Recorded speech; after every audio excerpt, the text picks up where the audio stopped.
नमस्कार। दिन भर की बड़ी खबरों में आपका स्वागत है। मैं हूं आपके साथ मानसी। आज इस बुलेटिन में बात होगी एनडीए में पड़ी फूट की, यूपी में बदलते राजनीतिक समीकरण की। देखेंगे महाराष्ट्र को लेकर किए शरद पवार के बड़े दावे को, नीट परीक्षा में आए सुप्रीम कोर्ट के फैसले को, जानेंगे यूपी पुलिस में अग्निवीरों की भर्ती पर मचे बवाल को, और बुलेटिन के आखिर में देखेंगे जाने माने कार्टूनिस्ट इरफान की किस खबर पर पड़ी तिरछी नजर। लेकिन दिन भर की तमाम बड़ी खबरों से पहले एक नजर आज की सुर्खियों पर। बड़ी मछलियों पर कार्रवाई कब? राजकोट गेम जोन घटना पर सुनवाई में हाईकोर्ट ने गुजरात सरकार को लगाई फटकार। कहा जो भी जिम्मेदार है फैक्ट फाइंडिंग रिपोर्ट में होने चाहिए उन सब के नाम।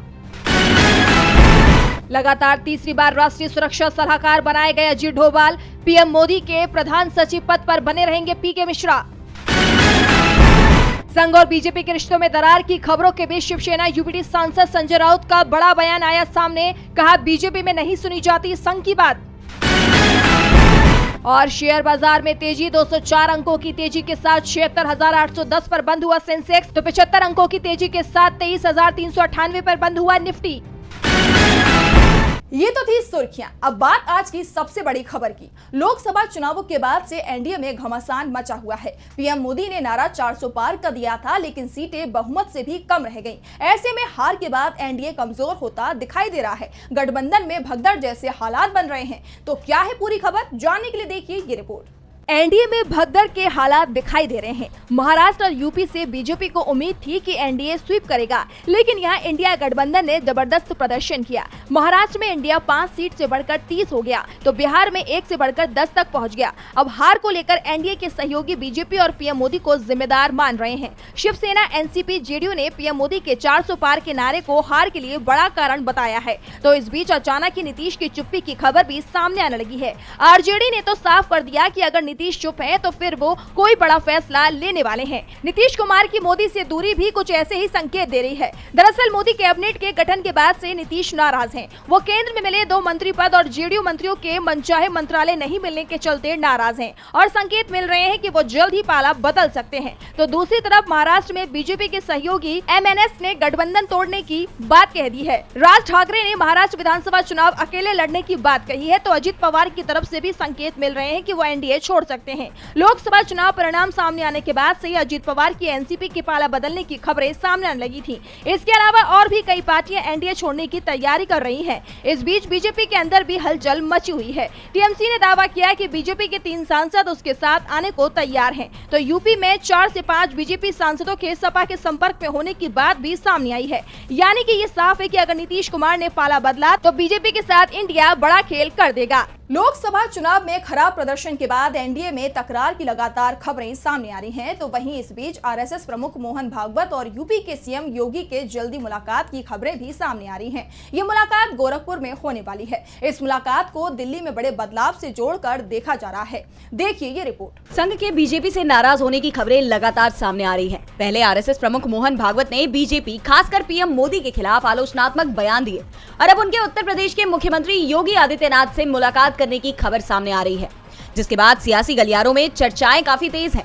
माना जा रहा है कि लोकसभा चुनाव के परिणामों के बाद संघ अब प्रधानमंत्री नरेंद्र मोदी का विकल्प ढूंढ रहा है, और ऐसे में योगी का नाम प्रमुख तौर पर सामने आ रहा है। दरअसल आरएसएस के वर्ग प्रशिक्षण कार्यक्रम में शामिल होने के लिए मोहन भागवत गोरखपुर पहुंच रहे हैं, और इस दौरान योगी भी गोरखपुर में होंगे।